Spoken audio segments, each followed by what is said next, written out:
Welcome to Week in Horror. All right, you primitive screwheads, listen up. The podcast that deep dives all the films you love. You gotta be fucking kidding. The week they dropped in horror history. We all go a little mad sometimes. With your horror hosts,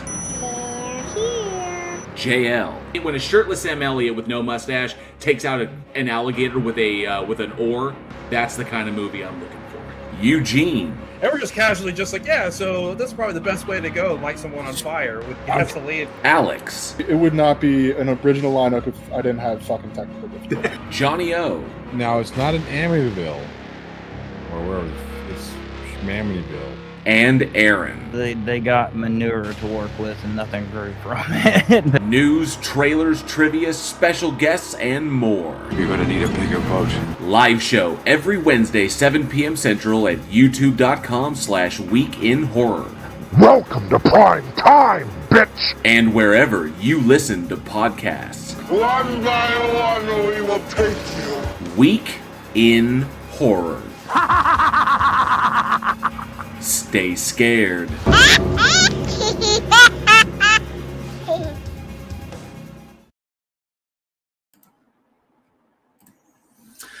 Good evening, everyone.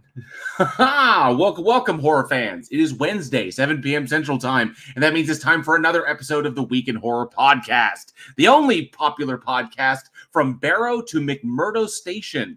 And if you, dear horror fanatic, are listening to us at the top of the week, remember we do this live every Wednesday right here on YouTube. Come hang out with us and see all the cool stuff that our editor doesn't want you to see. This week, we are covering select horror films released March 19th through March 25th. Thank you all so much for joining me. I am JL, and unfortunately, all my co-hosts are busy doing other stuff. You know, it's wild.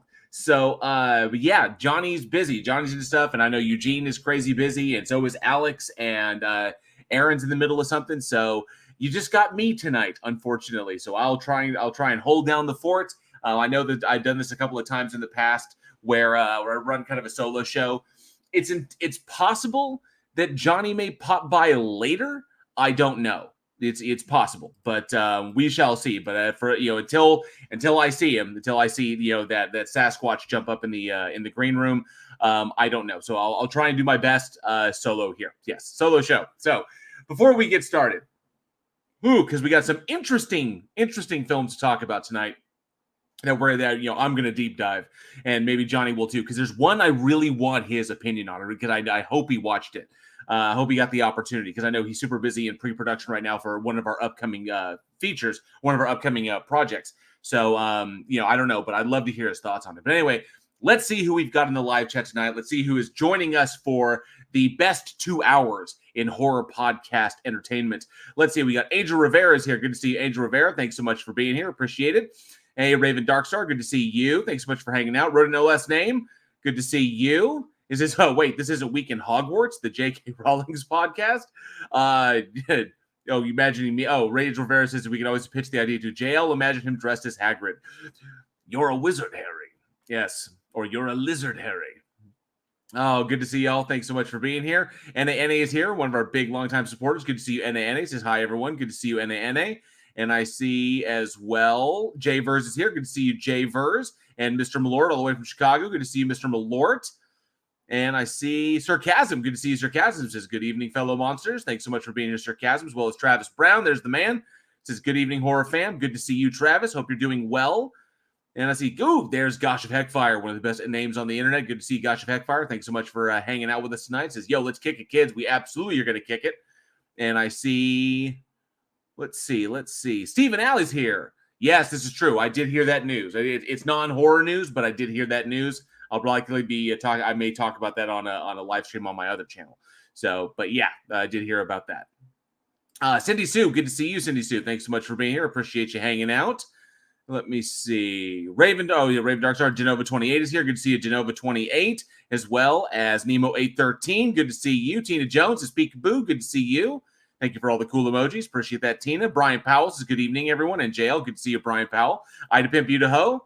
Good to see you. Thanks so much for being here. Charlie Welch for the solos. It's good to see you, Charlie Welch, the only man on the internet you never make a bet with. And, of course, We also call him AKA Welchie. Good to see you, Charlie. Thanks so much for being here, bud. Always good to have you in the live chat. Donnie does that is here as well. Good to see you, Donnie. Paracord Princess, hello, hello. Another one of our amazing supporters. And Casey Coopers as well, Met JL. Good to see you, Casey. Thanks so much for being here, bud. And I think I got everybody. Hell yes. So, and as you can see, down in the banner below that is scrolling along the bottom, those are all of the amazing Patreon supporters that help us to make this show possible. That not only help to make this show possible, but help to make the film productions that we have coming up this year possible as well, because the support of the show has enabled us to open a lot of doors because of the access it's given us, the additional access it's given us into the industry, and it's opened up a lot of opportunities for us, and those have led to a number of productions that are actually starting this year. I think we have 4, potentially 3, potentially 4 this year going into production. The first one's coming up in April. And of course, anybody, any of the supporters of the channel, if you're a member of the Discord, we will have behind the scenes stuff that we will share with y'all to see the, see the fruits of your labor, see where your support, what your support is getting, be a part of it. We appreciate all the support from everybody. So I really do a huge amount of gratitude to all of you for helping to make this show possible. I really do appreciate it. And all of you subscribers and trying to, get us to 1,000 subs, which would be really, really amazing. This show tonight marks the midway point between the halfway point of season 4. So we are officially halfway through season 4 as of tonight. And I know that we are screaming up on our 200th episode, which is just awesome. I think it's coming up. I think it comes up in August is when we hit episode number 200. It's going to be exciting. So wild. It's just crazy. And then, of course, the season finale in September. What am I talking about? It's only March, but, time is flying. It's going by quick. We just started season 4 just like that. And now all of a sudden, we're already halfway through it. So season's almost half over. It's wild, and we got productions going on and all this other crazy stuff. Where, it's weird. We didn't expect it to get to where it is, to this point, to like grow into what it became, but it's amazing, Yeah. 200. Yeah. It's wild. I think we've officially breached, because we didn't start out doing 4 episodes an episode. We started with, I think we started doing with 5. We did like 5 episodes an episode. And then we dropped down to 4. We realized 5 was just a little too much for like 2 hours.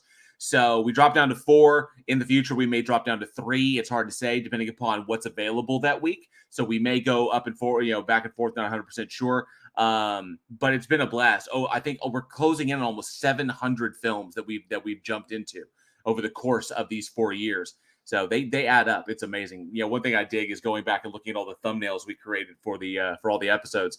It's awesome, and you guys make it amazing. So this has been an absolute blast. Oh, let me see here. Make sure I didn't miss anybody new popping in. The ultimate monologue begins. Yes, it's my opening monologue. My SNL monologue. Yay, Basic Trig. Good to see you. Thanks so much for being here, bud. Appreciate it. And Westside Girl Reacts says, good to see you. Says, I'm on my Thirst Trap account. Excellent. Appreciate it. Maybe all the thirsty bros will come in and follow you. So, but thank you again. A huge thank you. We are halfway through season 4. Y'all couldn't, it's only possible because of y'all. Y'all made this possible, and we love you so much for it. So I passed it on from Johnny, from Eugene, from Alex, from Aaron, from our editor, Angela, everybody here at the Week in Horror crew. You guys rock. So we really do appreciate that. Hey, Cindy Johnson, good to see you. Thanks so much for hanging out tonight. It's just me right now. Johnny may pop in later, but I don't know, because he's like super busy in the middle of, I think he is assembling a shot list for an upcoming production. So he may be a little slammed, but that will not deter us from talking about the movies that we're going to talk about tonight. I hope y'all got to watch them as well. If you didn't know what we were going to watch, the posters for all the films we're going to watch the next week go up in the community tab at the Week in Horror YouTube. So if you're subscribed there, you get those notifications. You can see what movies we're going to be talking about in the future, so you can watch them yourselves, come up with your own opinions. I'd love to hear what you think about them in the live chat as well. Good to see you, McKinnon Mitchell. Thanks so much for being here, bud. Says I'm hopping in this bitch. Good to see you, bud. Thank you so much for hanging out. McKinnon and I have been working together. Really, it's McKinnon's project, and he is. I've assisted a little bit in my capacity, because it's his brainchild and it's his brilliance running there. But he graciously allowed me to assist, offered me the opportunity to just help out and have access to everything, which is really freaking awesome. It's an upcoming documentary. I hope you all enjoy it. It's going to be freaking amazing. McKinnon Mitchell's a huge supporter of the channel, huge supporter of my channel of Week in Horror. He's an amazing dude.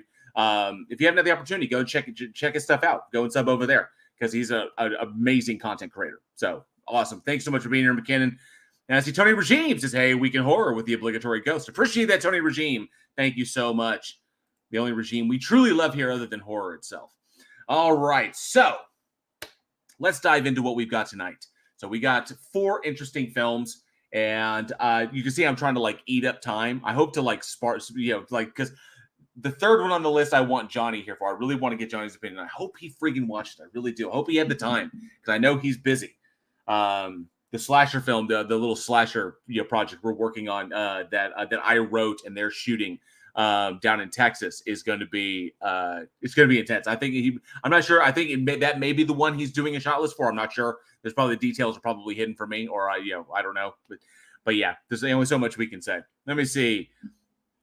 Raven Darkster says I'm binging Supernatural. Awesome, very cool. And I think you said you're on season 7, correct? You're on season 7 of Supernatural, which means you got like 7 more. You're in the middle of season 7. So you just started season 7, so you got like 7 or 8 more seasons to go. So because there's like 15 seasons of Supernatural, and then of course the Winchesters as well. Which I just found out something very, very interesting about the Winchesters from the season finale, which I wasn't aware of. I was like, oh, that's how they did that. So I won't spoil it, but it's intriguing. Let me see here. Oh, I see Sally Skellington is here. Good to see you, Sally Skellington. Thanks so much for hanging out. Damn Reese here says, "Is JL going to get to polish McKinnon's Tubi Award?" I will polish McKinnon's Tubi Award. You damn straight. I will. I will absolutely polish his Tubi Award. Fucking A, I will. Because he's going to get it. Absolutely. Oh, let me see. All right. So enough chewing the scenery. Let's see what we've got to talk about tonight. Man, I hope Johnny gets here. Let's dive in. What do you say? We got horror movies to talk about. There weren't any really major events to talk about that came up in the last week. Nothing major, huge to talk about or any kind of opinion pieces. So we'll just go ahead and dive right in. So the first movie that we are talking about tonight released March 23rd, 1981. Fucking hell, I was a year old. And it is Omen 3, The Final Conflict, the third in the franchise. Let's check out this trailer. In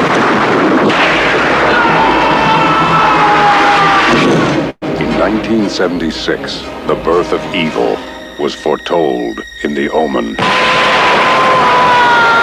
In 1978, a terrifying prophecy was fulfilled in Damien, Omen II.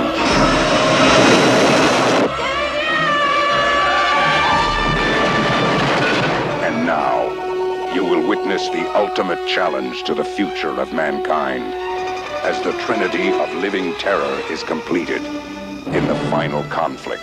Yes, Mr. President. I've just appointed Mr. Damien Thorne as our new ambassador to the court of St. James. Damien Thorne is 32, attractive, brilliant, charismatic. To the modern world, he brings a purpose, a vision, a destiny.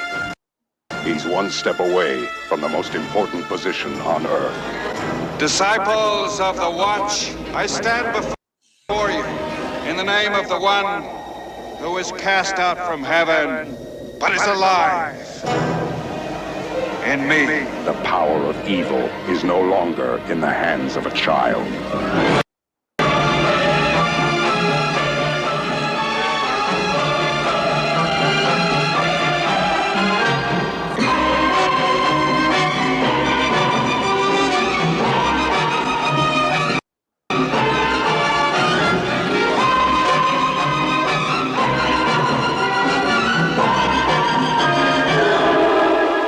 Heed the warning. Prepare for the final conflict, the concluding chapter of the Omen trilogy.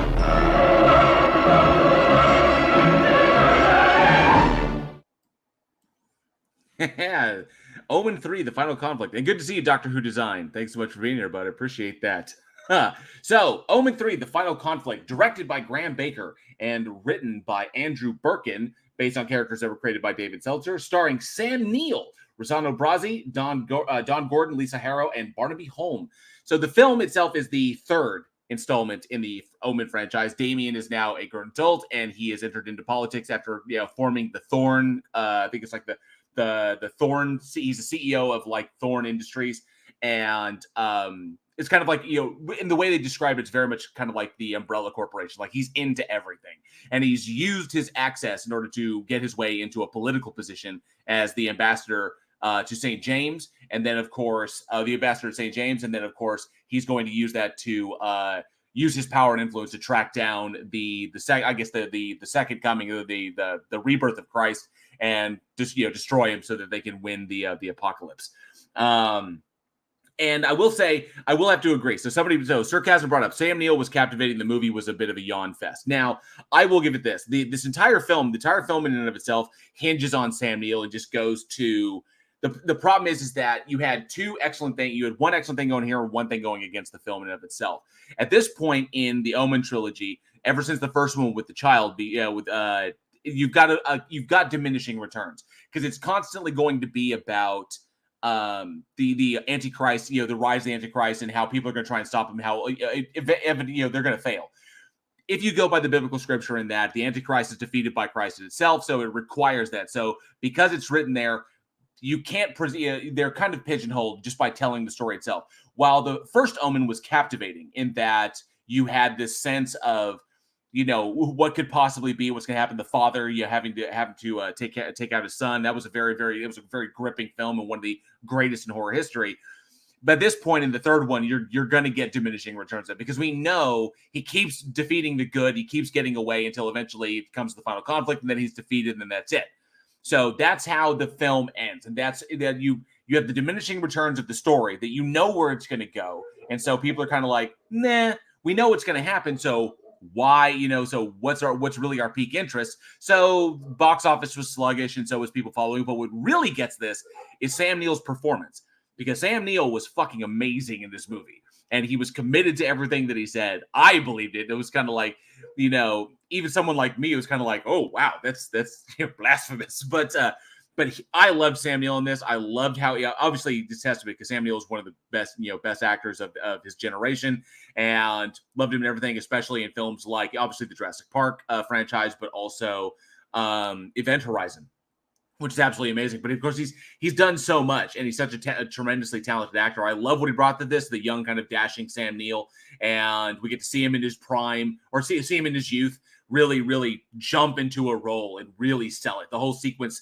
where the two beautifully shot sequences in this, which I absolutely adore from a cinematography standpoint and from a directorial and acting standpoint, are obviously the sequence when he's down in the Mouth of Madness. Thank you, Sarcasm. Is when he's down there with is in the church with the giant crucifix with the big Christ on the cross thing. And so the monologue that he has in there is absolutely brilliant, because you play that scene, you imagine that scene when they're shooting on set. That's just him. It's him himself, talking this, but to him, like obviously the part of this is an effigy of a thing that really exists. So the conversation he's having there is so beautifully it's excellently written and beautifully performed, because all of that nuance that he brings into it, and all of the almost hesitant, he believes he's going to win, or he thinks he's going to win, but there's that almost kind of like little bit of the energy of doubt in there as well, because the book says otherwise. And so it's almost like he brings that level of kind of like that overbearing, that overconfidence to it. He's got to be overconfident, because there's the possibility that he could lose. So I love how he interpreted that and how he brought it there, and that, I thought that was brilliant. But my absolute favorite sequence was the one shot it was beautifully done as far as tension goes, was the scene on the bridge. The scene on the bridge is exactly how that should have been shot, was beautifully rendered. As Damien's out there, he's on the bridge, he's with the dogs, and then he's stuck there, and then the assassins come in and they got him trapped on the bridge itself. One's on horseback, the other one's blocking the edge of it with a car, and then they go in to get him. And then just the way in that situation, he knows he's going to win, and just that moment when the framing of it, and then the timing and the editing, when the guy in the horse goes over the bridge, you see, Sam Neill, Damien scares the horse bucks and kicks the guy off the bridge and he dies. And then the other guy's like, oh, and then he looks and like all the dogs are staring at his ass, just dead silent. Like initially they were barking because they were going after a fox, but all of a sudden they're just silent looking at him. And then just that comment is just like, take him. It was just brilliantly done. I just loved that sequence. I thought it was fantastic. He's oh, that's true. Falling is another story. Yeah, Falling is freaky. I thought he was fantastic. Yeah, Sam Neill, Antichrist. Oh, Sam Winchester, the vessel of Lucifer. So, but yeah, Sam Neill was magnificent. That's the reason to really watch this film, is to see what Sam Neill brings to it. You see, because we're familiar with him now, and he has such a storied history, whether it's in UK productions or here in the US. Or Australian productions or New Zealand productions, but he's fantastic, and you get to see him young, really selling it in this one. You see that where the energy comes from. I really love seeing that. The one thing that really aggravated me the most was that I think the producers knew going in that it was the ending. Predominantly, it was the ending. It was the slapdash ending, and I think it's because actually I'm actually going to attribute this back to the writer. I'm going to attribute this back to Andrew Birkin. I think Birkin painted himself into a corner. I think Birkin realized that the movie couldn't go anywhere else, and so what could have been an intriguing ending that maybe left some things open to interpretation. Was it all, because the ambiguity of this, the ambiguity of, is it going to happen? Is it not going to happen? Is it supernatural or whatever like this? I know that because things are not so overt and we need that kind of notion that things are explainable to a particular degree, just like in the original Omen and in Damien in Omen 2, all of the events that were supernatural could be explained away as either coincidence or, unfortunate circumstances, just accidents. They were all framed in that way. But in this particular one, they didn't go in that route. So there was deliberate, supernatural shit that was going on. And so I'm a little, Andrew Birkin. Andrew Timothy Birkin, as you wrote it. Yeah. So that's what I didn't dig that. I didn't dig that that the story dove so deeply into it, and just this ham-handed, just heavy Christianity ending where they just slapped in there. It's like, boom, all of a sudden the light appears, and then there's Jesus. And then Jesus is like, blah, and they're like there that he's defeated, and then he just dies. Now, they went to extremes, killing all the babies, doing all the baby killing, doing the killing of the lead hero, Rosanna Brazi's, her character's son, when he dies. And then, so, yeah, running into this stuff is, intense. There's a lot of the sequence with with his advisor and his wife turns on their own child and kills their child and then kills him. There's a lot of really, really intense stuff in the film, and it's really well shot. You can see it's hallmarks from the first film and the second film. They utilized what worked, but unfortunately, they got to this corner and wham, just this ham-handed Christian ending that just goes like, boom, oh, and he's defeated, and then that's it, credits roll. It felt like a drop-off, and then throwing in the quotes, throwing in the biblical scripture quotes at the end, just made it all the more worse. You just kind of got slapped in the face like ham. And I was like, yeah, I get it, but I didn't feel it was necessary, and I felt it kind of betrayed the essence of the first two films. Likely because of this and because of the way they did it, is why a fourth film was greenlit, which followed Damien's unborn offspring, which was the woman who he impregnated from the third film, who carries on and then has his daughter, and his daughter carries on the work and becomes like the new Antichrist, indicating that the battle between good and evil is constant. So I think they had a really, really good idea. It could have been really interesting. It could have really stayed true to what they initially set up in kind of the Omen universe. And the cinematography was fantastic. Filming on locations is always really, really cool. When they shot in the North York moors, I thought that was beautifully done. But everything works the way it's supposed to work, and everything from a technical perspective, everything is really, really solid. It's just that storyline wise, this is where it kind of drops the ball. And the only thing that salvages it is the performance of Sam Neill and some of the surrounding actors, the surrounding cast around him, because Rosanna Brazi was solid. Lisa Hale was fantastic. Rosanna Brazi as Father DiCarlo was great.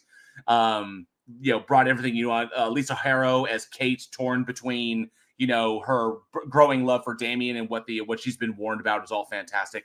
So yeah, I think it unfortunately could have been more, but they just kind of dropped the ball on that, which is always a bummer when you see that. And I know that it happens way more often than we would like to see. We get kind of a slapdash ending, and then all of a sudden the studio realized, because this underperformed, they realized, let's go ahead and just try and course correct, and that's why Omen 4, Omen 4 was greenlit and why they went forward with that one. But it's always kind of a bummer when we run into these scenarios where such a stellar performance from the lead actor, such a stellar performance gets kind of dragged down by the paint, or by the writer or the production itself painting itself into a corner. But as far as an entertaining film, it absolutely is. I kind of put this in the vein. I think Johnny and the others might agree with me. I kind of put this film in the same vein as Ninth Gate, because we talked about Ninth Gate on a previous episode. I kind of put it in the same vein because Ninth Gate had me enthralled up until the last shot, like up until the moment when he walks into the gates open up and the lights going everywhere and he walks in, credits roll. And it was such a letdown. And this felt very, very similar to that. Just a little bit more protracted, because he walks up to the altar and he's up in the sky, and then the light's there, and then the kind of superimposed Christ is in the light, and then he just drops down dead, and then, it's over. It's like, oh, well, wow, this, okay. I guess that's pretty much it.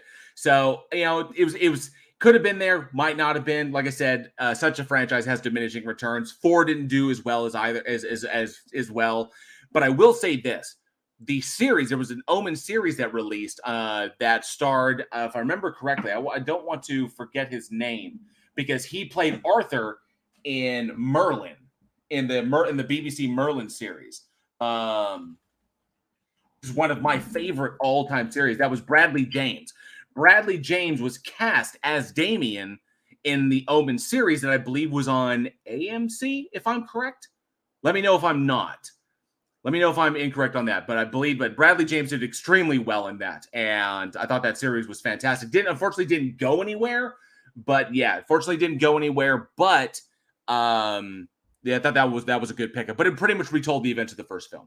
So when it comes down to this one, a really stellar performance a really stellar and inspired performance by Sam Neill, who some of you more religious individuals might even cringe a little bit at, or might wince a little bit at, because it is so incredibly blasphemous.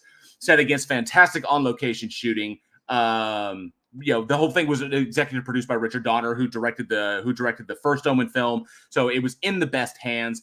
I think this one just dropped off due to the writing. That's problematic. It was A&E. Thank you so much, Travis Brown. It was on A&E. So, unfortunately, that's where it kind of dropped off, which was a damn shame. Good to see you, Elizabeth Sylvester. Thanks so much for being here. Appreciate you hanging out tonight. Thanks so much for popping in. Hope you're doing well. And thank you for hanging out with me. We watched Silence of the Lambs over on the Discord the other night. So that was a blast. Really appreciate that. So the question that I want to ask the audience, of all the entries in the Omen franchise, the first one when Damien was a child, the second one when he was a teenager, the third one when he was an adult, the fourth one when the Antichrist was Damien's daughter, or maybe even the series that appeared that was on A&E, let me know. Oh, it says Sam is an admitted atheist as well. That makes sense. Well, he went into it. Atheist or not, phenomenal actor. Absolutely. And but I want to ask the audience, of all that's available in the Omen franchise, what do you think is the best entry in that franchise? The first one, second one, third one, fourth one, the however many they've made. Let me know down in the comments below, or of course at weekinhorror@gmail.com, what you think is the best entry in the Omen franchise. Of course, here in the comments as well. And say we got a lot of love for, the first Omen. Tony Regime says the first Omen was the best. Angel Rivera says Omen 1 was the best. I really did love the Omen 1. Omen, the very first Omen was fucking phenomenal.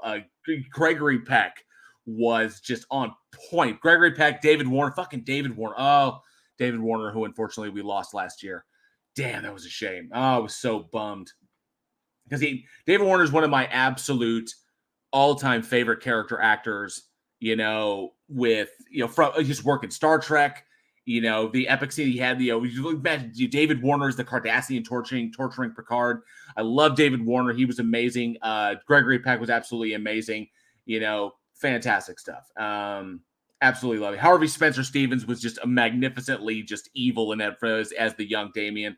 But love the original one. Absolutely. Yeah, sure. Sarcasm says the nanny scene was the shiznit. It's all for you, Damien. It's all for you. Pitched out the window. Or, pitched off the ledge. Yeah, it's absolutely wild. Doctor Who gets killed in the Omen. That's true. Absolutely. But yeah, really loved the first one. All three of them have their their positives and of course some negatives, but the first one was just absolutely amazing. Let me see. Patrick Troughton was good in the first as well. Absolutely. Oh, it's fantastic. Yes. So cool. But yeah, definitely let us know down in the comments below or at weekinhorror@gmail.com what you think was the best entry in the Omen franchise. Be very, very curious to hear what y'all think. Oh, let me see. Doctor Who designed. Oh, it's a sad face because Doctor Who got killed in the Omen. Yeah. Patrick Troughton. Yeah. Is about, I think, which he was the second incarnation of the Doctor, right? He was Doctor number 2, if I remember correctly. Doctor number 2? Yeah, I think he was. I have to look it up. So. Oh, yeah, Lee Remick. Oh, Lee Remick. Absolutely. Fantastic. Lee Remick. Ooh, stupid looker. Oh, yeah. Second. Yeah, thank you, Mr. Malord. He was the second Doctor. Oh, it was my favorite Doctor. Very cool. Joshua Lee, good to see you, bud. Another one of our amazing supporters. You can see is down there in the banner. Because I actually have yet to see The Omen. You're missing out. Oh, that's awesome. See, that's what's amazing about getting to do this show. Is that the films we talk about, we can recommend movies that many people have not seen yet, and a little kind of I would say the validation in that, which I thought was really, really cool, was me and the Week in Horror crew. We went out to Texas Frightmare Weekend, and there was a number of greats that were there, but it was the opportunity when I got to meet Tom Atkins, and so. I get out there and I'm getting his autograph and took a picture with him and everything. And we got to chat for a moment. And I said, it's so cool. You're so cool. Yeah, I love your movies and I love talking about them on the podcast we have. And he was like, you have a podcast? I was like, yeah, it's do with me and my filmmaker friends. And we do Week in Horror, and told him that one of the coolest things we got to do was at one point we were talking about Night of the Creeps, which is arguably one of my favorite zombie style films, and it's my favorite Tom Atkins film. A close second is Halloween 3. So I absolutely loved it. He was so brilliant to his fans. He was such an amazing dude. And he gave me a picture for free. He was like, get over here, take a picture. I was like, fantastic. Because I told him it was amazing because by doing this show, I got to recommend Night of the Creeps to a whole new generation of people who were listening to the show. And so there were people who were messaging me in emails that I got saying, hey, thank you for recommending that, or what was that movie you recommended that had Tom Atkins in it? And I would tell them, Night of the Creeps. And people go and watch it, they'd flip out and be like, this movie is fucking amazing. They had no idea the film existed. None whatsoever.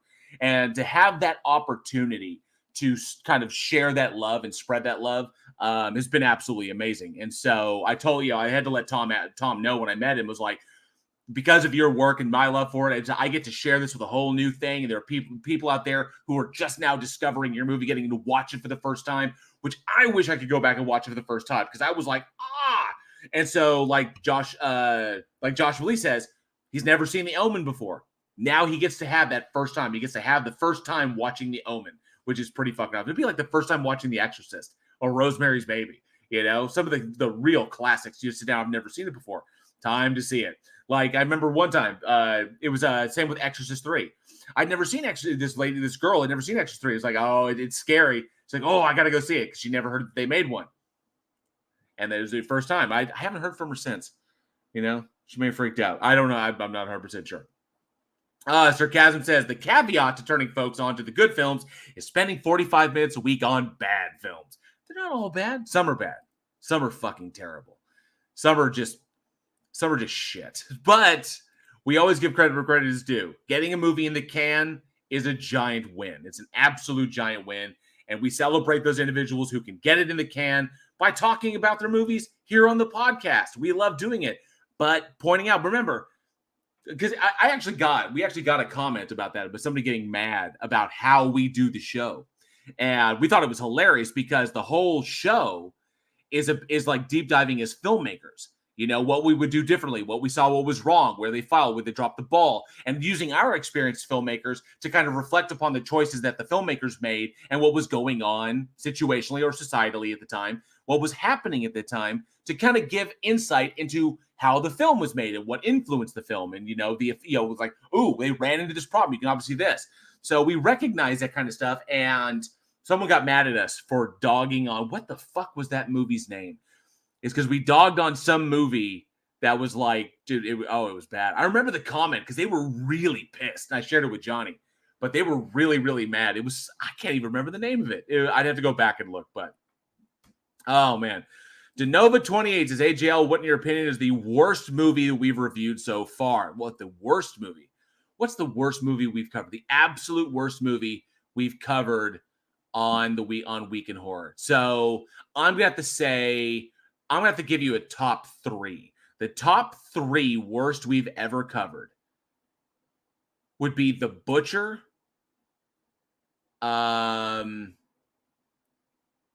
What's another one? I'm spacing on the name. I just had it. Good. Track of the Moon Beast. Thank you so much, Raven Darkstar. The Butcher, Track of the Moon Beast, and there actually was a recent one where we couldn't see anything, where we actually couldn't see. The lighting was so dark, and it was just absolutely terrible. It was so terrible because we couldn't actually view anything. What the hell was the name of the thing? Oh, yes, The Legend of Bloody Jack. The Legend of Bloody Jack was bad, predominantly because technically wise, because it was poorly acted up, poorly written like this, but we couldn't see anything. It was so dark, you couldn't actually see any of what was going on. So it was a slasher film where you couldn't see the kills. All right, that was terrible. But Track of the Moon Beast was just hilariously bad. But from a technical perspective, it was absolutely atrocious. And then The Butcher was by far probably one of the absolute worst films we've ever looked at. The Butcher was just beyond abysmal. It was appalling how bad that movie was. So like we couldn't even have fun talking about it. It was just that awful. Sir Cab says the Squid Monster one with the dance number. At least that was entertaining. Stink of Death. Stink of Death was that one. Stink of Death was at least fun to talk about. I would put it in the top 5, but not the top 3. Tourist Trap is actually amazing. Angel Rivera. I loved that movie. I really dug Tourist Trap. I did. I'm not going to shit. That's for Aaron Reese. Titcraft 16. The witchcraft ones were bad, but that just goes to show, as bad as the witchcraft films were, The Butcher, Track of the Moon Beast, and Legend of Bloody Jack were that much worse, because they had zero redeeming value. There was no redeeming value whatsoever in those movies. So they were just so poorly bad.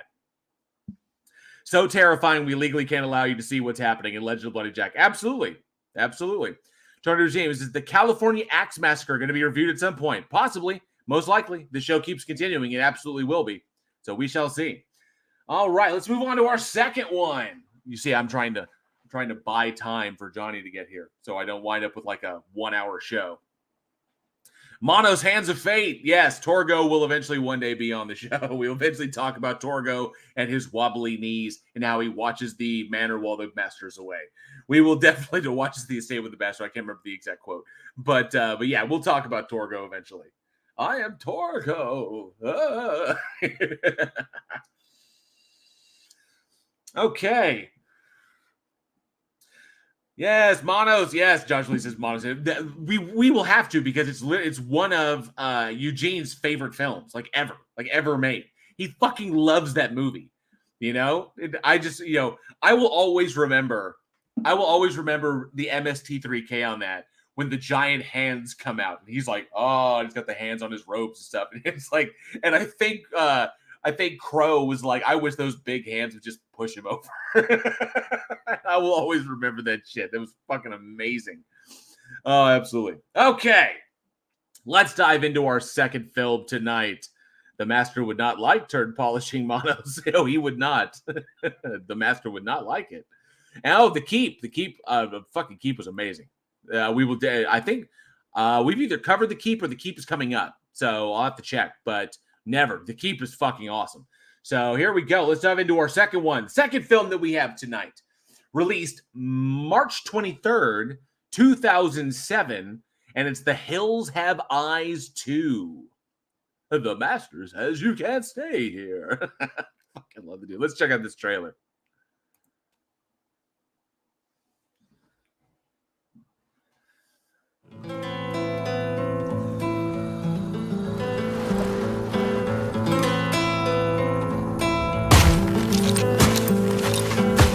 One long red nail that shoots from her toe is tickling my blood and shifting its flow.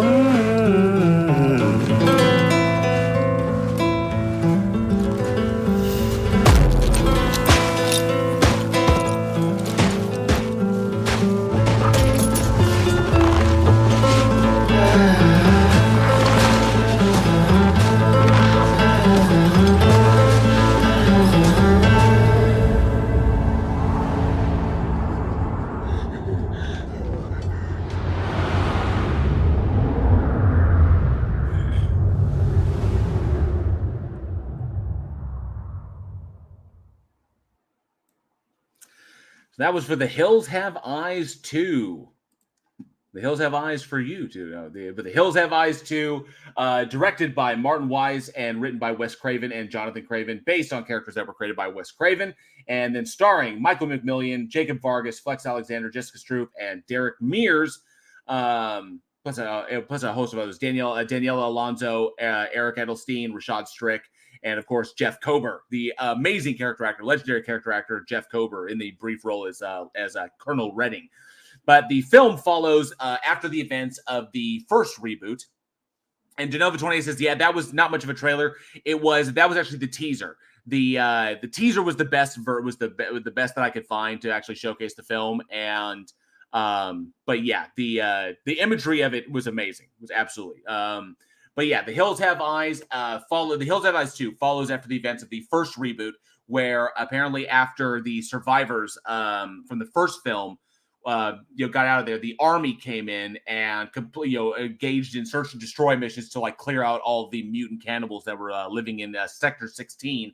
And so they go in to reestablish communication to kind of like they send scientists in to go and take care of stuff, and then turns out that the mutant people are still living on that base, are still living in the base, the base area.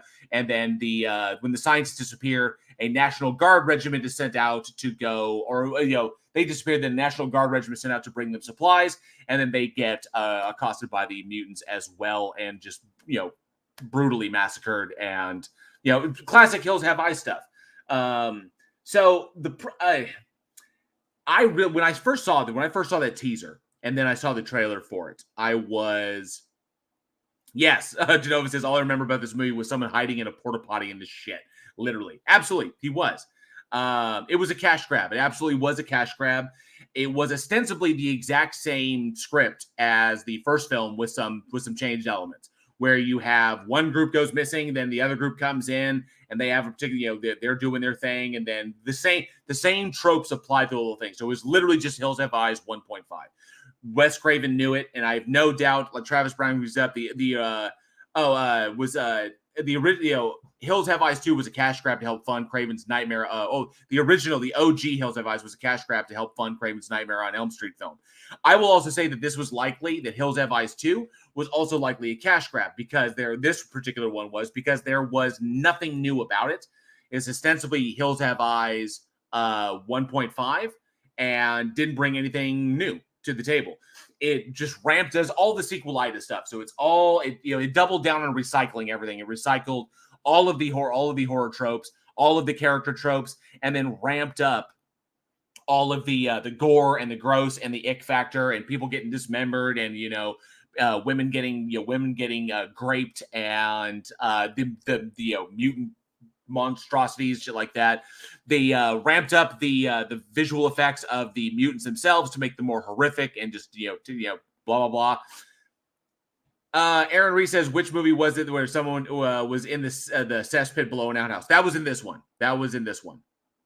Where he was hiding Oh, they stuck him in there. They stuck him in there so that he would die. So he would like die of infection from them cutting him up. They sliced him up and then they threw him in there to die from bacterial infection. So they tortured him to death. At least that's what they said in the movie. I don't know. He could have been hiding there. I'm not 100% sure. But they conclude that they tortured him to death in order to really push. The problem with this one is you see there were a lot of leaps made in there, a lot of leaps in logic made in that individuals who have this kind of training, special National Guardsmen who have military training, leaps in logic they would not jump to.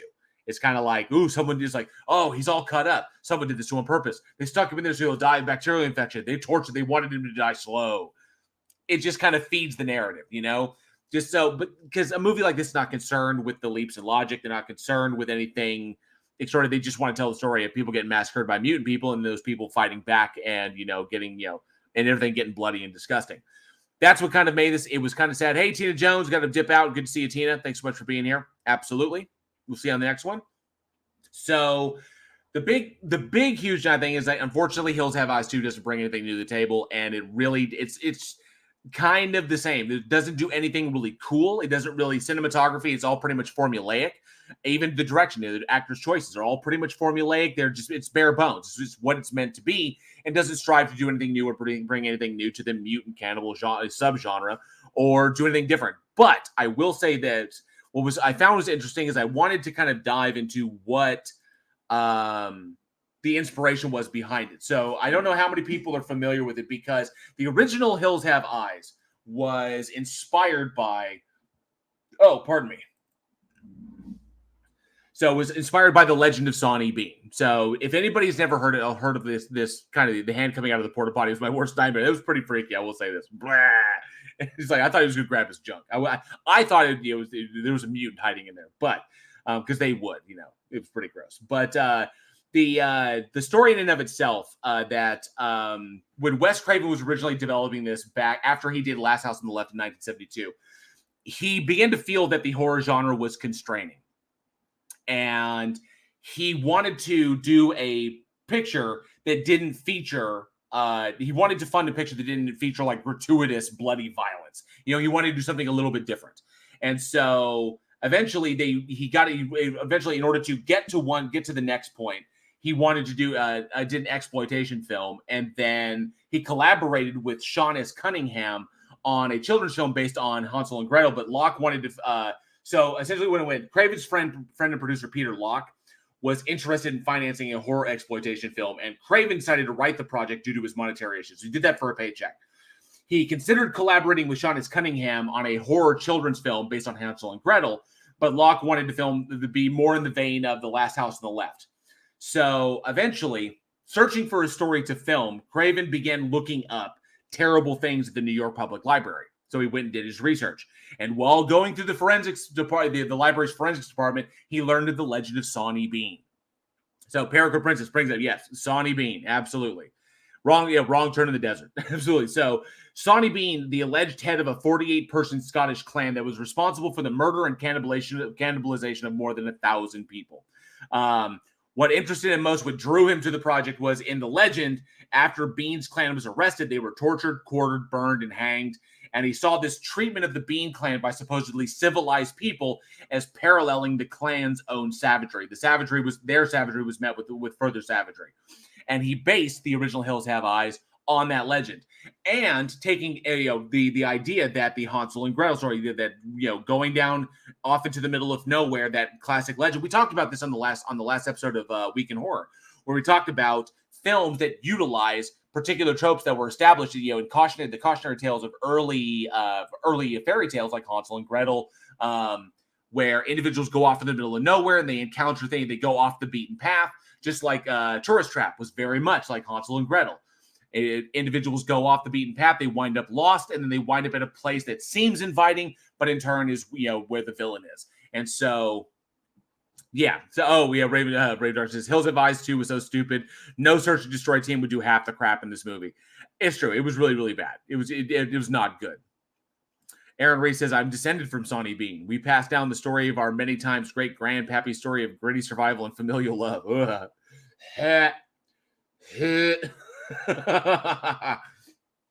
Oh, blah.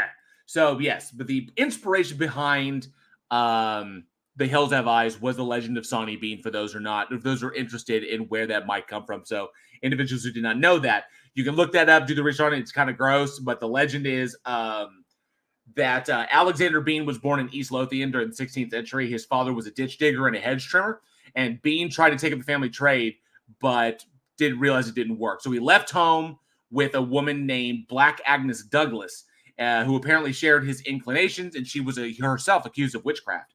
And so after some robbing and some light cannibalism, they ended up at Benane Head between Gravan and Ballantrae, and then they lived in a cave.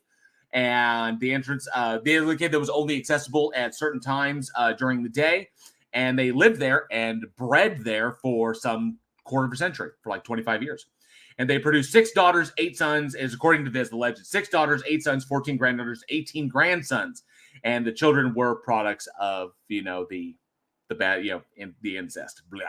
So, but yeah, lacking, they didn't have regular labor, so they thrived by ambushing travelers and murdering individuals or small groups of people, eating them, and then of course taking all their belongings, their money. It was pretty brutal.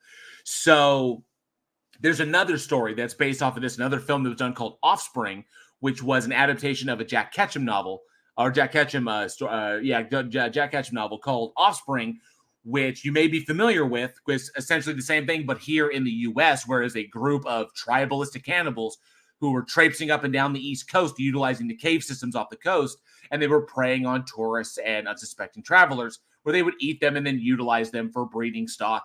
And then, of course, the sequel to that was the Lucky McKee-directed film, The Woman.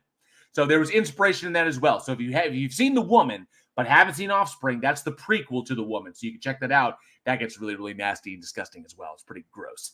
But yeah, traveling gangs of cannibals and the like. So pretty brutal stuff. Let me see here. Oh, yeah. I figured as much. It's all good. It's all good, Ronell's name. I know it's the big hotness at the moment. So I saw that the video wasn't available to grab, so I wasn't worried about it. But anyway, yeah, for those who are not familiar, the inspiration behind Hills of Eyes has some real world, some real world history there. So go and check that out if you dare, because it gets pretty gross, gross stuff, definitely. But I want to ask the audience. And this is what's interesting about this. Since now it is 2023, we're seeing it seems to be that we are in a glut of reboots and continuations and whatever. We see them happening a lot. So this happens to be one of those phases in Hollywood where we're in reboot mode. We're constantly rebooting the old content in order to generate whatever until some new idea generate revenue until new projects come along. So my question is, The Last Hills Have Eyes came out in 2007. It is now 2023. Should this franchise be rebooted again? Because the 2003 remake came out, around the same time as like when the Dawn of the Dead was rebooted. So the question is, should Hills Have Eyes be revisited? Reboot? No reboot? Leave it alone? Leave it dead in the cave where it belongs? Or do we need more mutated cannibals living in the desert eating people? Obviously, the second film left off with the possibility of a third, but a third never materialized. So possibly, I don't know, but let us know. I see a lot of nopes in the chat. Sarcasm. Nope. Travis Brown says, nope, no more remakes. Raven Darkstar, no. Aaron Reese says, I'll be until... Oh, okay. Gotcha. Sequels, prequels, reboots. Oh my, absolutely. Whole bunches. Hills might have some fertile... Oh, but Rodenolas name says Hills might have some fertile ground to revisit. Intriguing.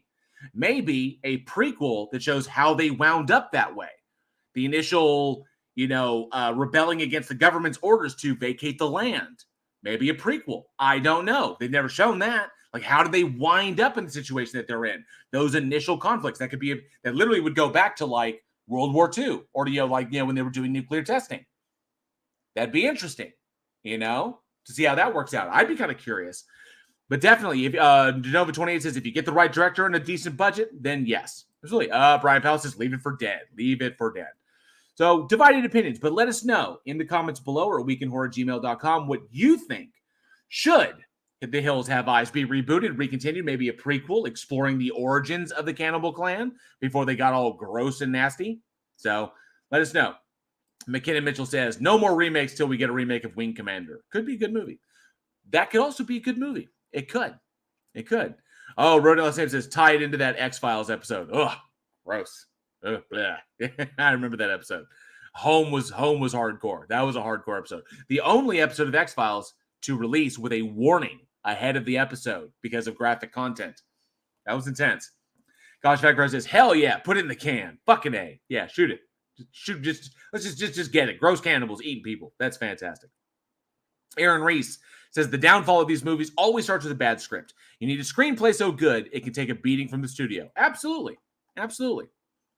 You do. Genova 20 says, what season was that? What season was Home? That's a very, very good question. I remember the episode specifically. X-Files. Home was season 4, episode 2. Was the second episode of the 4th season. So that was a brutal one. That one was gross. Really gross. Yeah. Oh, see, Paragon Princess origin story. Intriguing. See? Possible. No one's explored it yet. That is unexplored territory. And hopefully, someone doesn't run with it. I haven't written one myself. I'm working on too many other things at the moment. But yeah, if someone ran with that, it was a decent script and explored the relationship between the people that were there and the U.S. government and what happened there. I fear that a potential script would try to put the early tribe before they became the mutated inbred cannibals that they were. They try to paint them as more sympathetic because these things are monsters. So they've always got to be monsters in my eyes. So the question is, and how can you portray that in, the 1940s or 1950s? How can you portray that effectively? So that's a challenge. It'd be a very challenging script, which is probably why it's not been written or we haven't seen one made. So Rodinello's name says cannibals, deserts, and gore. Who even needs a story? Fucking A. That's all you need. It really is. Genova 20 says, my opinion, give it to Fede Alvarez. There's a thought. There's a thought. Absolutely. Hills Have Eyes 0. Home of the strange. Absolutely. I like the idea. I do. I like the idea. You never know. Maybe we'll see it. I have no idea if someone's writing it. I haven't written it. Maybe I'll write it. I have no idea. But the question was, will it ever be made? Probably not. But I'm very curious. I'm very curious if that could possibly happen. But just know this. We talked about it here first. We talked about it here on the Week in Horror podcast. A prequel to The Hills Have Eyes. I'm not copywriting anything, but if all of a sudden in the next year or so, you hear about a prequel to The Hills Have Eyes entering production, you'll know where it came from. You will know where it came from. Let's see. And I'm not saying I'm going to be, chasing after that. I'm not going to call it, but we'll know. We will know. We absolutely will know. Oh, fuck yeah, Denova 28. Alvarez is amazing. His directorial style is fantastic. Absolutely. Asylum presents The Hills Have Noses. That's hilarious. Oh, man. Well, it's a bummer. We're going to get into our third film, and Johnny O is not here to give his opinion, which is a goddamn shame. I really wanted to hear what he thought about this one because this one is fucking weird. I'll just say that straight out. This is a weird one. So let's dive into this third one tonight. Released March 25th, 1987. We have the slasher within a slasher film, Anguish. Let's check it out.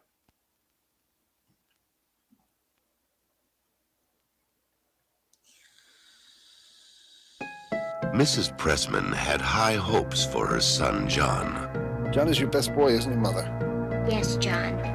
You're my best boy and the best surgeon in town. But the world conspired against him. I told you to take these things out of my eyes. Don't get upset. I take them out. Do you hear me?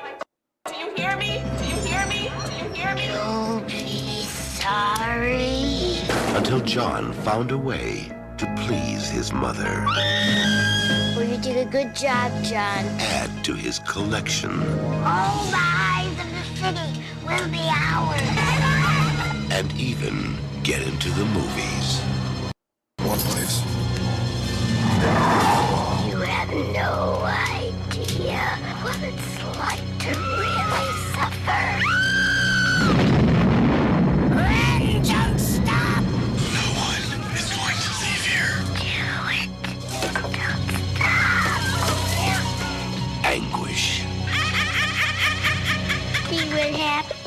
When you disobey Mother? Anguish. Oh, it's a creepy one. She does the whisper so yes, you're right, Travis Brown. She does the whisper so well. Zelda Rubinstein just creeping it up. Went from cleaning houses to this insanity. So Anguish, a Spanish produced horror film, directed and written by Biggest Luna, and then starring Zelda Rubinstein, Michael Lerner, Talia Paul, and Angel Hove. This one was sorry. I don't have anybody to fill the space. My eye itched all of a sudden. I had to stretch it. But anyway, this was a super creepy fucking film. The film itself follows. There's no moratorium on this one, so I'll just go with it. The film in and of itself is a film within a film, and the film that is being watched by the protagonist is stars Zelda. It has Zelda Rubinstein in it as the mother, and of course. Michael Lerner as her son, and he is a burgeoning serial killer who is being driven by this kind of psychic connection with his mother, who is driving him to insanity. And that's the movie on screen, where he's running around the town and he's killing people and ripping out their eyes for his collection. That movie is being watched by the protagonists of the actual film, who are themselves being stalked by a mass murderer in the theater that they are currently in. And then at the end credits, when the credits roll, the credits come up and we see people leaving the theater watching the credits. So it's actually a movie within a movie within a movie. So, and yes, and obviously shit gets really fucking wild, really fucking real. So, man, this was okay. Zelda's voice should be funny, but it's always either comforting or terrifying. It absolutely is. But yeah, rubbing his beard, talking about a movie that is this is very true. Newman goes see. That wasn't Newman though, Michael Lerner, but Michael Lerner is a legendary character actor. He really is. Barton Fink, I think, is where he got his big break, or is what he's most known for. But first and foremost, we have to say, that's Wayne Knight. First of all, you'd say ultra creepy film, super creepy film in the way it was shot. Very much this film, people will be reminded of movies like The Ring, movies that are predominantly an exploration of chaotic visual media. So going in there to get the psychological unsettled or the psychological unease of what you're viewing on there. So repetitive issue, repetitive things on camera, creepy sounds, playing with the spirals that are constantly showing, which is playing the record and the spirals going around and around, and then creepy Zelda Rubinstein laughing in the background and the whisper as she's whispering commands to her son. And then, of course, all of this juxtaposed against the additional plot of what's going on with the protagonists in the movie theater, which are two high school girls who are friends, and they're wanting to watch a horror movie, and one of them is getting being driven to panic by how scary the movie they're watching is. And the movie they're watching is particularly gruesome because it doesn't shy away from the gore. It's hardcore in the essence of, because eyes in themselves, damage to the eyes, harm the eyes, ripping eyes out, obviously is very, very terrifying for a lot of people. They actually have a shot of an eye surgery going on where they are slipping in a blade to slice the lens of an eye. They showcase that in the opening of the film. The film is in the first 5 minutes. So it's deeply, deeply unsettling. And people who have that kind of fear of that, or that find eyes unsettling to that degree, will be really put off by the film. So the film is not for everyone. The camera doesn't shy away. We get some really, really gruesome shots. Him pulling people's eyes out, stabbing them. The whole sequence when he's in the theater and he's stabbing. He's in the theater and he's sneaking up behind people who are watching the movie and stabbing them in the back of the head. With an eye, well, not really an ice pick, but I think it was a troika. But anyway, he'll grab him and stab him in the back of the head and kill them, and then he'll remove their eyes. And he was moving from the back of the theater forward. We only gets 3 before he gets found out. So it's absolutely fucking chaos. Then of course you have the story that's actually going on. The two protagonists, one of them is panicking, and then of course a mass murderer is in the theater and begins shooting people because he has seen the movie so many times, he's internalized it as his own story. And so he is replicating it, only this time he's doing it with a gun and he's just shooting people. which devolves into a shootout in the theater and absolute chaos. And then, of course, the ending is the ambiguous ending where was it a dream, where all of a sudden, the girl who was in the theater watching the movie about the serial killer taking eyes is then attacked at the end by the serial killer she saw in the movie. So is she crazy? Is she not? Then the credits roll, and in the screen, you see people leaving the theater. So we were watching a movie. We were watching people watching a movie, essentially what it was. Really, really intriguing stuff.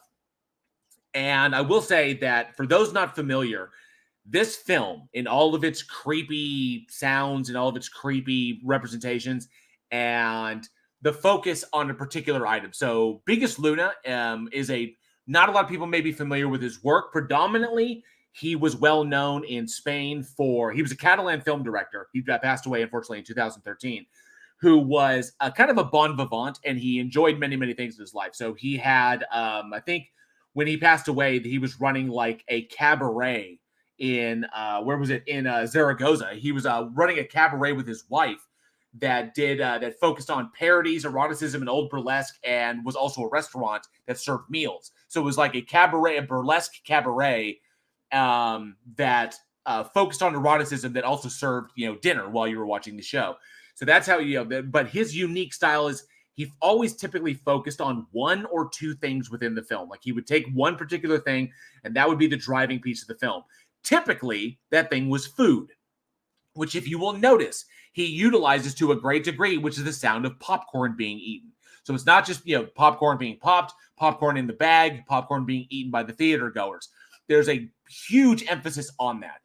And I think he utilized it because he recognized that to a degree, to a certain extent, popcorn and the sound of eating popcorn can get kind of, it goes beyond monotonous, or it goes beyond tedious and becomes kind of disconcerting.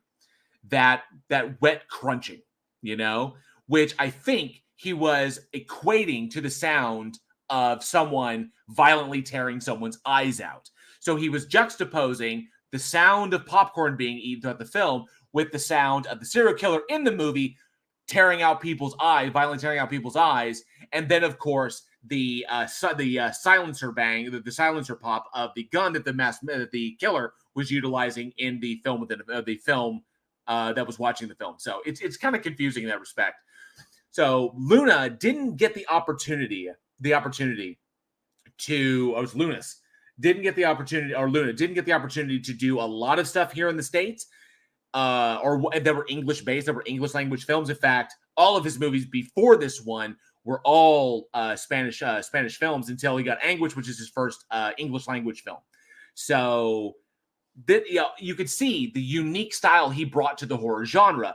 Unfortunately, his trademark was erotic filmmaking, not prawn per se, but we here in the States we call them sexploitation, but not to the degree of exploitative. So it was, I think in Italy it would be giallo films. So that was his specialty, but a little bit softer, not as hard-edged or noir as giallo films, but that was his specialty, which we see virtually none of in Anguish, which was intriguing because he wrote it and it was completely outside of his wheelhouse, but he knocked it out of the park as far as what would feel like experimental horror, which I think this was for him, was a deeply experimental film. Like you said, I want to see if I can do horror films. Let me see if I can do it, and let's do it. And this brilliant technique of having an element in each film that is having elements in each film that are reminiscent of one another but are decidedly different. The violence of the first film equated with something completely innocuous in the second film, in the I guess the second one, and then of course we're all watching the whole thing from the outside perspective. Really intriguing process that he went through. I dug it, and it's a testament to his unique style. Now, for a lot of people, maybe put off by this one, if you're familiar with Zelda Rubinstein, Zelda was obviously famous for playing playing Poltergeist. I totally spaced on her name because she was absolutely amazing. Tangina, for playing Tangina in the Poltergeist films. This is totally out of the norm for her, like not what you would expect. She is batshit crazy in this one, and so is her son. So it's a wild kind of ride. But I love the way it was shot. I love the fact that this was 1987, so you get that natural grain and grit and grain. Felt very much kind of like a grindhouse film, or it felt like we were watching an audience watching a grindhouse film and how they reacted to it. Some people may be kind of put off by the performance of what's her name, Clara Pastor. Clara Pastor, I thought was a little, who played Linda, who was the I want to make sure I got that right. Make sure I got those names right, because they didn't really go on to do anything major after that. So yeah, Talia Paul was the dark hair girl. The blonde was the blonde who was the one having the panic attacks was Clara Pastor. Clara can be that character could be a bit annoying at times, but unfortunately she's relegated. While there's not really so much a final girl in this one. She is the final girl to interact with the killer before the killer gets killed, because she gets taken hostage. Unfortunately, she's also the plot jeep. So it was kind of a misuse of her character to just drive things forward, because it's her constant complaining and whining, that character's constant complaining and whining, that drives the elements of the film, of the people that are watching the slasher film on the screen. So that can get a little, annoying at times and be a little distracting. Unfortunately, it's kind of the way, Clara, I would agree that she was probably way overacting. I thought that Talia Paul was much, much better. She went on to have a career as a singer, but I thought Talia Paul was good, was solid in that. She was good, but that because she was so grounded, that made Clara's performance way over the top. Fortunately, the cuts in between the film, The Mother, with Zelda and Michael Lerner, that was so incredibly well acted and well performed and well done, that it kind of was a nice break to get to that from that, because Clara's performance was just way over the top. I don't know if that was intentional, because everybody else was so well grounded, and that she was deliberately that way. I'm not 100% sure, and I can't speak to either way, but yeah, unfortunately, that was kind of where it went. Fortunately, like I said, that was the only unfortunate thing about this one. That some people may be turned away because there is so much violence to eyes being done in this. It is pretty graphic and bloody and gory, and people may be put off by that. So this is one of those ones where if you're a big gore fan and you love that kind of stuff, this is a movie for you. But some others, I thought it was The Mommy. I think the movie was The Mommy.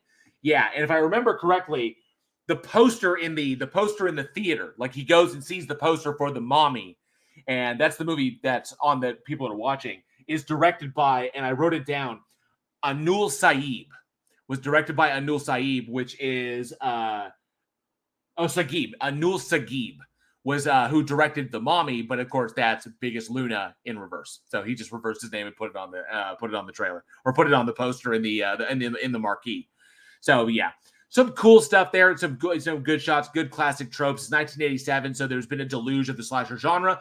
I like the kind of meta aspect that Luna brought to it, and I thought it was very, very smart.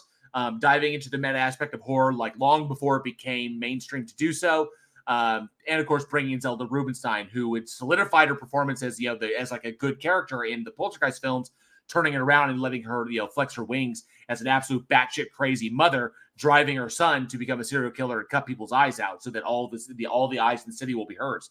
Really, really twisted shit, but brilliantly done. Oh yeah. So if you get the opportunity, definitely check it out. It's available online via a number of sites. Unfortunately, none of the major ones, because it's kind of obscure. If you can find it on DVD, definitely pick it up, add it to your collection, because it will be hard to find, but it is absolutely available for you to watch.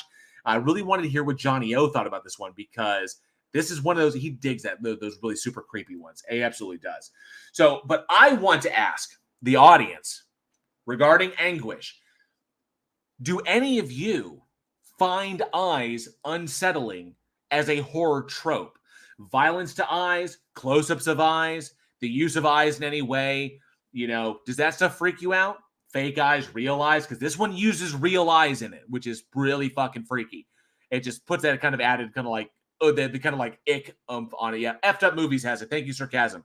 So let me know. Do you find eyes psychologically unsettling when you see them used as a horror trope? Let me know in the comments below, of course, at weekinhorror@gmail.com. Here in the live chat, love to hear your thoughts on that. Because some people find eyes really disturbing when they're utilized in that fashion.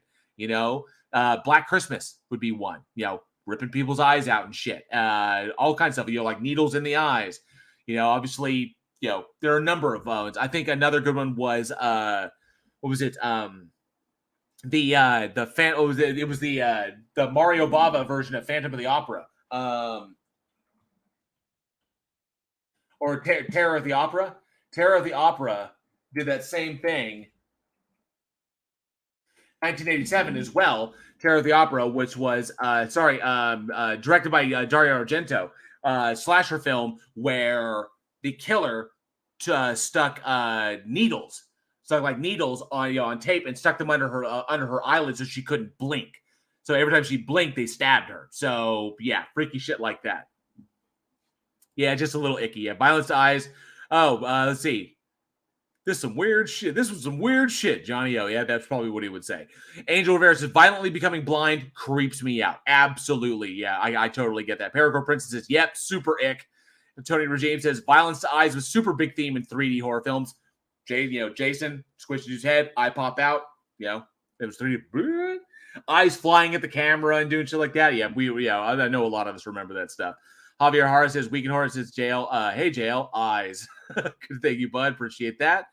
Aaron Reese says, no, but seeing someone take a nail to the foot makes me want to cry and vomit. Oh, that's brutal. So like Home Alone, when Marv steps on the or for a horror movie reference, like in You're Next, when Lamb is looking in the window and he sees all the nails, the nails driven through that she's nailed there, like the little trap. And then he's like, ha ha, and he steps to avoid it, steps right into the second one that she laid out. And right through his foot. Yeah, brutal shit. Paragon Princess brings up Event Horizon. Fuck yeah. Where we're going, we don't need eyes to see. Sir Cab says, eyes don't bother me, but intestines always makes me cringe. Ooh, getting disemboweled, getting the guts ripped out. Which, obviously, Dead Snow probably was a pretty cringeworthy film for you. Let me know, Sarcasm, if Dead Snow got you. So much intestine play in that one. Denova28 says, yes, eye mutilation gives me the jitters. Extra J, good to see you, bud. Says, yes, just the scene in Cosmopolis creeps me out a little bit. Fucking A. Javier Hara says, eyes? Nah, but bearded people. You never know what's hiding in these beards. Gosh Heckfire says 100%. We take our sight for granted, and when presented with the chance to lose that, scary as fuck. Absolutely, Gossip Heckfire. Excellent. Brave Dark says needles cutting. Nope. Or how about a nail gun? Thank you, Josh Lee. I love that shout out. Angel Rivera says Raiders of the Lost Ark. Last scene where Nazis melt and eyes pop out of the villain. Yep, absolutely.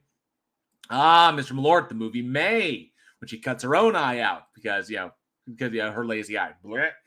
Yes, I'm sorry, Aaron. I meant Argento. I apologize. It just, Bava. My bad. I said Bava, but I meant Argento. I looked it up. I apologize. Ivy Entry says, I stepped on a nail as a teen, and my dad had to use a claw hammer to get my shoe off after I walked home. Ouch. And Tony says, I stepped on a nail sticking up to a plank when I was about 4 years old. My worst one was I accidentally jammed a toothpick into my foot, about halfway into my foot. Then my dad had to grab my foot. This is when I was young. I think I was like 4. I think it was like 4, maybe 5. But I was around there. I was single digit. And anyway, my dad had to get it he ripped it out of my foot. But yeah, I jammed a toothpick into my foot. That was really fucking painful. That really, really hurt. Because it was stuck in the car. Because my brother was very little and had knocked toothpicks all over the place. And they were in the carpet, and I was walking through and didn't see them because I was young, and I was kind of like shuffling, and then one caught the carpet and stuck in my foot. It was like about halfway in. So my dad had to grab that and pull that sucker out. That hurt like a bitch. Tony Regime says, we know what's hiding in Jail's beard. It's definitely spiders. I am breeding them. It's a breeding colony. This is actually all spiders. Just kind of hanging there. I've trained them. Ivy Gibbs just freaked out the neighborhood. I haven't believed it. I believe it. Damn, that would be intense. That would be seriously intense. And Javier Hara says, what about killer bunnies? We will get to Night of the Lepus eventually, my friend. We will eventually get to Night of the Lepus, I promise. All right. So let's dive into our last film. Oh man, I'm getting like, whoa. Got so much time left. So I'll try and pace it out.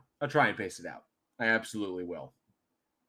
One thing I wanted to point out about Anguish was just the use of sound in order to really sell that. It's pretty amazing. Mr. Lord says there's ghosts in the beard. And Joshua Lee says jail's beard, that's cobwebs. See? It's actually a net. They're all bundled together. And Josh Vecfire says, watch the guy drive a 2-inch drywall screw through his hand. Funny from my perspective. Well, yeah. From your perspective. Yeah. Extra J says, in the 6th grade, my pencil was off my desk. I reached straight down to grab it as it landed straight on the eraser. It stabbed into my hand, so I have a faint gray spot. Ouch. That'll get you. It's always the ones you don't expect. Like, it just kind of happens. You know, it's like, just, ugh. Damn. Let's see. All right, let's dive into our last film of the night. And this one released March 25th, 2014, and it is called Happy Camp. Let's check out this trailer. What happened? They took my little brother. Please help. I can't understand what you're saying. What's wrong? What's wrong? My little brother. He took the little brother. Every 40 seconds, a child goes missing in this country. The surge. 27 years we've been asking, who could take a 6-year-old boy? Why are we doing this? We are shooting a documentary about me coming back to Happy Camp. Can you talk about what happened with Dean? Would you remember? I don't know what exactly happened to him, but I do believe that there is someone else involved. There is someone or something that took him. Dean Tanner ain't no different than anyone we've already lost. There's a lot of people go missing around here. I mean, not just in Happy Camp, but people go out into the woods. They just don't come back. I didn't say anything about a gun in this thing. Guys, what is that? Oh my What is God. that? I don't know. Breathe. Michael, what is going on? What is that? I don't know, Teddy, get the light!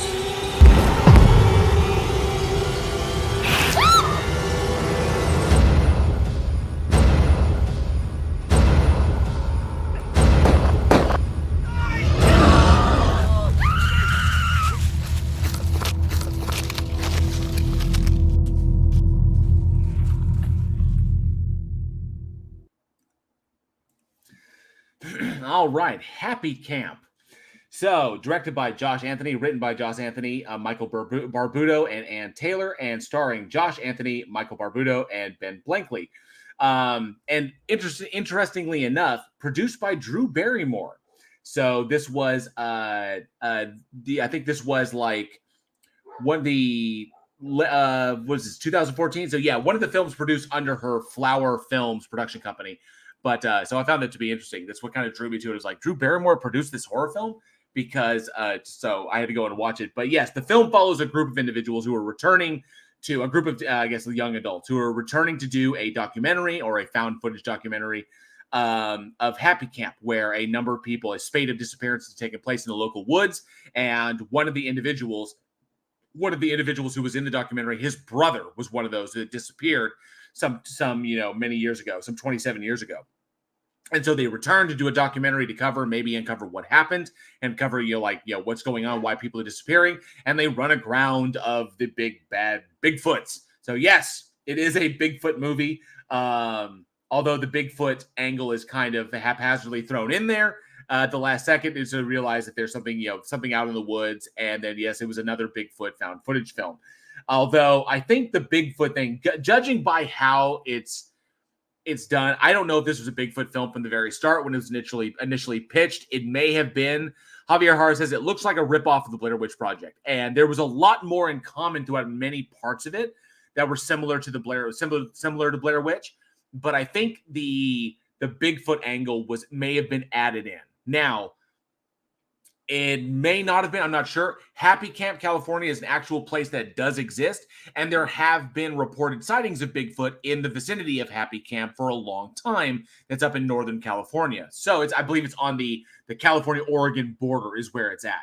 So the real Happy Camp does report Bigfoot sightings, but they're pretty common for areas all around there. So basing off of this, because the Bigfoot angle was so sloppily introduced into it, and it wasn't the focus because they never go in there saying Bigfoot. It's never posited as a possibility, and they run into it. It's literally kind of like, oh, it's Bigfoot. Oh, it could have been something else, but it's Bigfoot. You know, they kind of just dropped into it, which is kind of a bummer. You know, there was a lot of issues with the film. Hey, good to see you, Sarah Velez. Thank you so much for being here. She says, hello, I'm so late, but glad to have made it. Thank you so much for being here. I appreciate it. How big are my feet? I wear a size 11, Casey. So I wear a size 11 shoe. Aaron Reed says, I'm less afraid of Bigfoot than I am of big dick. Just saying. Having one or taking one. Or it could be having one. Either way. Either way. I've heard it both ways. But yes, the biggest issue on this one, and which is kind of like odd, because Drew Barrymore's films, the one that she's produced, she's been very, very careful about the films that she has produced. And films like for Flower Films, she did Never Been Kissed, Charlie's Angels, Donnie Darko, 50 First Dates, Fever Pitch. So there's been a number of very, very solid films that she has produced through Flower Films, but this one, not so much, which makes me wonder if this film was just a cash grab. That this film was done, it was kind of like they had a script. Maybe it was a Bigfoot script, didn't feel like one. Maybe they added in Bigfoot 2, this found footage horror film, and they were utilizing to see if they could get any revenue off it, or maybe possibly as a tax write-off, which would explain why everything in this film was so haphazard and so sloppily done. Number one, as Johnny would say, it's terrible because it's a fucking found footage film. And the found footage is not done particularly well. It's not, there's a way to do found footage and a way absolutely not to do it. Blair Witch Project was a fantastic way to do found footage. Grave Encounters is a great way to do found footage. This, however, is not. It's sloppily done. There's not a lot of, every time you need to stabilize for a shot in order to get some, some exploration of the narrative going on, they failed to do that. The timing in itself was not good at all because they mistimed their edits and they mistimed the cinematography. So it always feels like it cut too short or it was there too early.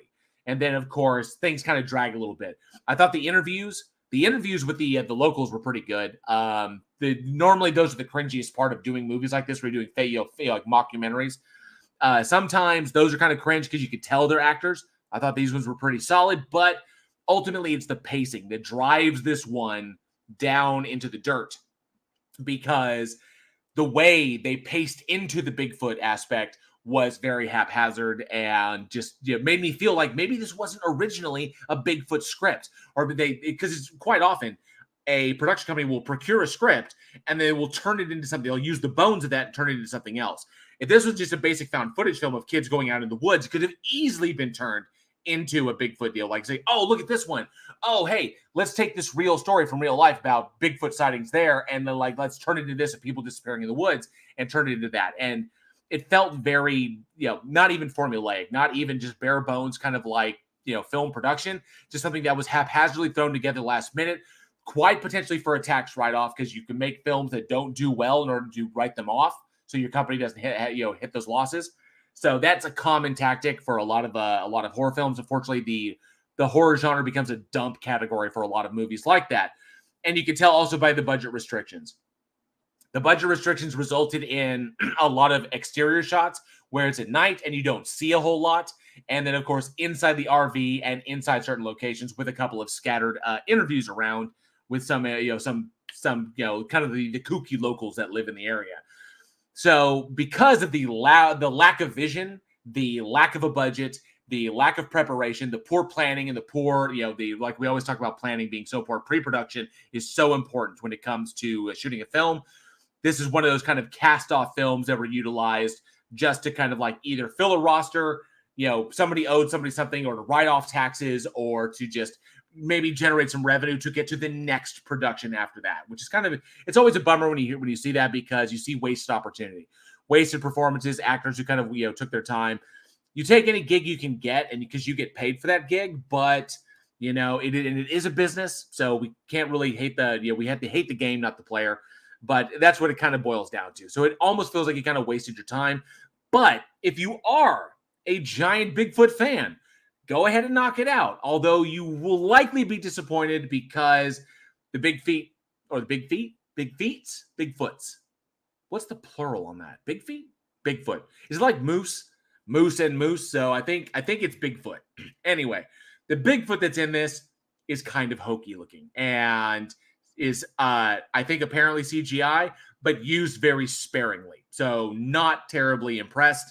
You don't get a lot of, you get more of a like people disappearing around corners, but you don't really get the full effect of it. Just like maybe a glance of it like in the distance against the dark. So it's kind of like it almost at times, I think there was one particular moment where it kind of looked like they took the image out of the Patterson Gimlin film and they kind of like had the CGI do that, like the classic pose, like the walking pose, and they just put that in there. And then it's like let's do that because it's easily recognizable pattern. People will see it and go, Bigfoot, because everybody's seen the Patterson Gimlin film. So it's kind of cheap stuff like that I thought really kind of dragged it down. Kind of bummed that Barrymore's production company went after this one and put it forward, but we all got to pay the bill somehow. Corporate, and groups like that, I say production companies got to keep the lights on, and sometimes you got to do that. It was released direct to video on demand, so distribution cost didn't cost them anything, which is likely where they were able to either generate a revenue or write it off as a loss. Movies after this, like they did the 2019, she did the executive producer the 2019 Charlie's Angels, and then of course Freak Show, which came out in 2018, How to Be Single, The Stand-In, which like comedy, like romantic comedies, which is what they normally do. Not a lot of horror films to their name, which may be why they don't see. That's what's weird, because you got Never Been Kissed, you got Charlie's Angels, Donnie Darko, which was a thriller, but then they go Duplex, Charlie's Angels, Full Throttle, 50 First Dates, Fever Pitch, Music and Lyrics. He's Just Not That Into You, Whip It, and then Happy Camp, which was odd. Now they did do Animal as well, which in my personal opinion was way better, but also wasn't a found footage film. Animal was good about teens trapped in the woods with monsters. Animal I thought was quite solid, well done, a well done survival horror film, monster like monster film. But that was it. So Happy Camp and Animal and Donnie Darko were the only horror films they've ever worked on, and then went right back with the classic romantic comedies that Drew Barrymore likes to stand in and likes to star in. So this may have been outside their wheelhouse. They pretty much utilize it for tax purposes or write-offs, which is just a bummer, But hey, Bigfoot. Rand Reed says, what the fuck is this? I don't know. Bigfoot, I guess. Yeah, pretty much. Sarah Vela says, makes me feel bad for the writers because if they didn't write it to be a dumping ground, they botched their story. Right? Yeah. Filling up the film catalog. True. That's all something. Yeah, wrote in the last name. You're absolutely right. And Sir said they had no idea what the monster was going to be. I'm certain that the script said CGI monster. I would actually agree with you. I would agree with that assessment. Sarah Vela says, Animal could have worked well as a found footage if they did it right. Also true. I think, in my opinion, Dark Was the Night was the better version of Animal. So Dark Was the Night was a fantastic film that was not a found footage, but in the same vein as Animal, but with a little bit more, exposition about the monster itself. And I thought Dark Was the Night was fantastic. That was a well-shot film. Very, very well done with a really solid ambiguous ending. Whereas Animal was kind of, it strived to be big, but I think it kind of fell into formulaic tropes in order to kind of push the narrative along. Dark Was the Night legitimately tried to push new ground, which I thought was cool. It tried to bring something new to the genre. They didn't necessarily, but the acting was stellar, and the monsters were really, really good looking. They looked really good, and that was actually based on real events, on the hooves that were found in the snow. I can't remember what it was. The hooves in snow. What was that event? It was in England. The Devil's Footprints. The Devil's Footprints in estuary in East and South Devon, in Devon, England. So it was Devon, England, and it was the Devil's Footprints. That was the inspiration for the film Dark Was the Night. Animal was very similar in that kind of same vein where it's monsters in the woods, but that was pretty much it. And I think there was another one called I think there was another one, or maybe it was Animal. I think it was Animal. But anyway, yeah. Aaron Reed says, as long as they don't drive nails into them. That's hilarious. Yes. Oh, as in Cannibal Bigfoot, as in it eats other big feet? I have to tell you, the best Bigfoot film I've seen recently was with Sam Elliott, the man who killed Hitler and then the Bigfoot. That was a good fucking movie, anchored entirely by Sam Elliott's performance. You know, that was just a fantastic fucking movie. I absolutely love that one. Aaron Reese says, Zombie Bigfoot versus the Wendigo. Now, that's a goddamn movie idea. Like cannibalistic Bigfoot versus the Wendigo versus the cannibal Wendigo. I like it. Kind of dig that. That's neat. Someone's gonna run with that. It absolutely will.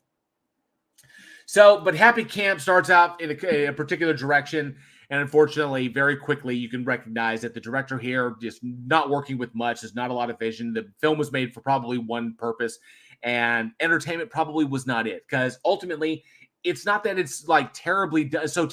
It's bad. It's just kind of boring in that respect. And they shoehorn in the Bigfoot thing. They don't even do a really solid setup of the Bigfoot. Just creepy locals warning there's something in the woods out there. And then at the last minute, it's Bigfoot, which is kind of like a bummer. So Aaron Reese says he's off to pitch that. Absolutely. Go pitch it. Yeah, get after it. But so I will ask this. Given that there are good Bigfoot films out there, Bigfoot horror films out there that actually handle it well, I want to ask the audience, what is y'all's favorite Bigfoot horror film? Let me know here in the live chat or in the comments below or weekinhorror@gmail.com. Let me know what your favorite or what you think is the best Bigfoot horror film. Love to hear what y'all think. Definitely. All right. So we are kind of like running short. It's running short. We've still got technically half an hour, but I guess, when it's only just me, I guess it's just my stuff. We will run shorts. This may be one of the shorter episodes because we're already there. It's that time. It's trivia time. Oh. There's no one to play the sound. What a shame.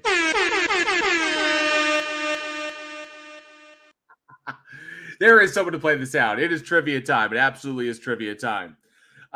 Here's the trivia question for tonight. And as usual, take it easy, Aaron. Oh, he says, Tata, I'm off to sell it to Asylum. You make them bucks, man. when I'm rich, I'll let JL do my copy editing. Hell fucking yeah, Aaron. You got it. All right. So here's the trivia question tonight. And as usual, for those who get the trivia question correct, you will win a mystery item from the store. And for all those who have won in the past couple of weeks, Teespring is still suffering some delays with getting things printed and delivered. So hopefully those will be out soon. We are thinking about changing stores to another one. We're investigating. We're looking into some other online, printers that can handle the stuff that we want to do. Is that we have so much stuff on Teespring and getting it recreated over there is kind of a process. So we're hoping Teespring can sort it out, but we are looking at other places. The issue is keeping the pricing for those who want to get their own gear, who want to get their own merch and support the channel. We want to make sure that you have the best prices available to you. So, but yeah, we'll look into it. But yes, the first correct answer in the live chat for this trivia question will win a mystery item from the Week in Horror store. Let me make sure I've got the live chat up. Fantastic. And here we go. Get those Google fingers ready.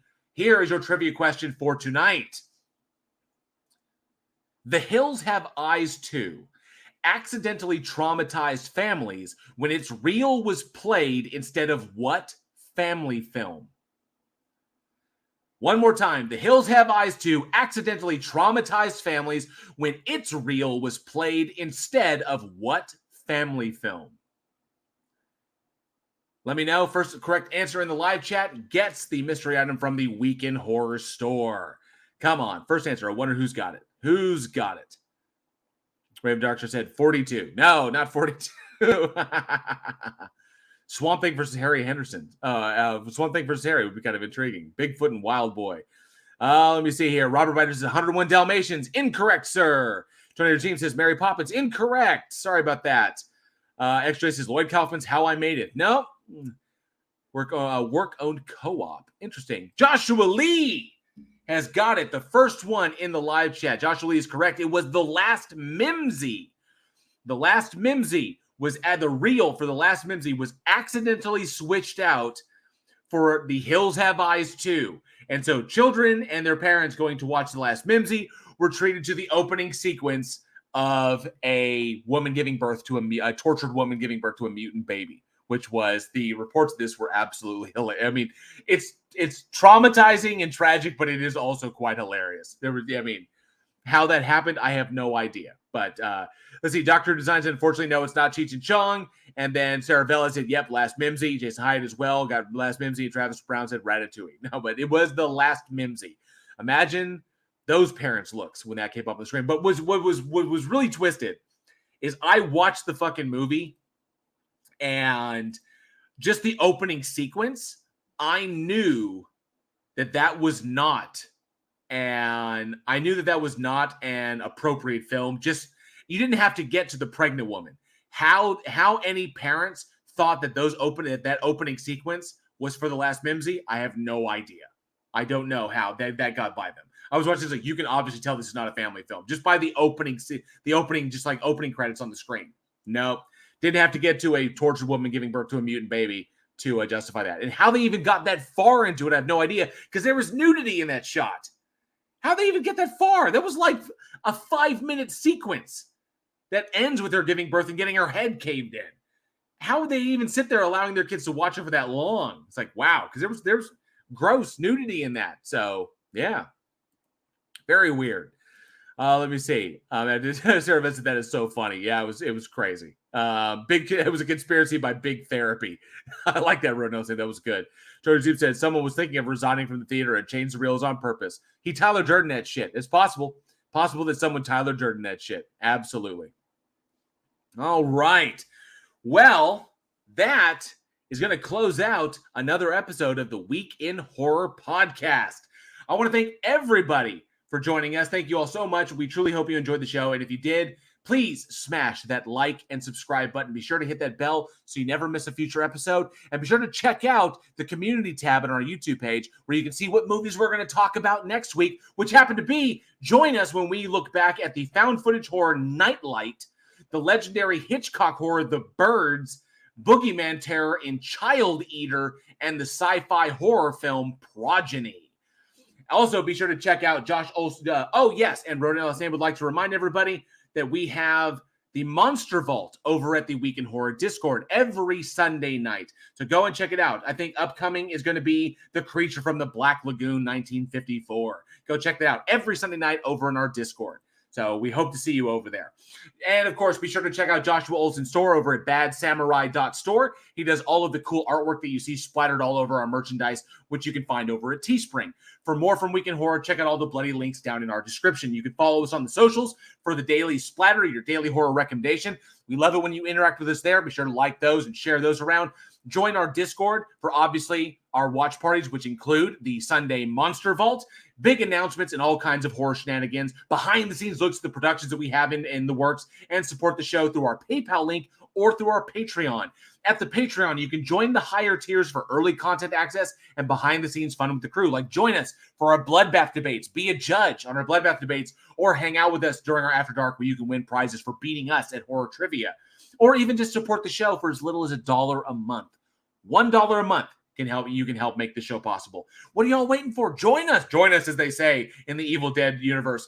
As always, thank you all so much for being the greatest audience a horror podcast could possibly have. We love you all. This is halfway through season 4. We're absolutely excited for the back half. Join us. We'll see y'all next week. So as always, we'll see you next week.